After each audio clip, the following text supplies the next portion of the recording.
ဘာဝမှာလက်နဲ့ကိုလက်နဲ့ချင်းတဲ့နပိုလီယန် no ဟစ်တလာ no ဂျင်ဂျစ်ခန် no ဘယ်တော့မှမငြင်းရခဲ့ဘူးဘယ်တော့မှမအောင်မြင်ခဲ့ဘူးတခါတည်းပဲမအောင်မြင်ခဲ့ပါဘူးနောက်ဆုံးဒီလားပထမကမ္ဘာစစ် no ဒုတိယကမ္ဘာစစ် no နပိုလီယန် no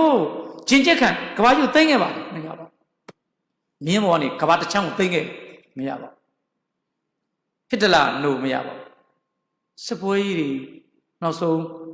ကြည့်လေယူကရိန်းနဲ့ရုရှားမပြီးပါဘူးငြိမ်းချမ်းရေးကိုဆွေးနွေးညှိနှိုင်းခြင်းဖြေလျှော့ခြင်းမှုမရှိဘဲနဲ့ဘယ်တော့မှမငြိမ်းချမ်းဘူးဘယ်နိုင်ငံဖြစ်ဖြစ်ဘယ်အမိသားစုဖြစ်ဖြစ်ဒါပဲမေတ္တာရနဲ့ဗုဒ္ဓမြတ်စွာဆောင်ရင်းနဲ့အောင်ရင်းတာကိုကစခဲ့ပါလို့ဟောနေပါတယ်အဲ့တော့ဗုဒ္ဓတရားတော်များသည်တရားတော်ဓမ္မစကြာကြီးအနန္တလက္ခဏာသုံးမဟာသရိယာသုံးပရိစ္ဆသမုပ္ပါခဏထားတချင်းလေးတွေဇလန်းလေးတွေထင်းပါတယ်အဲ့ဒီထဲနဲ့တရားရနိုင်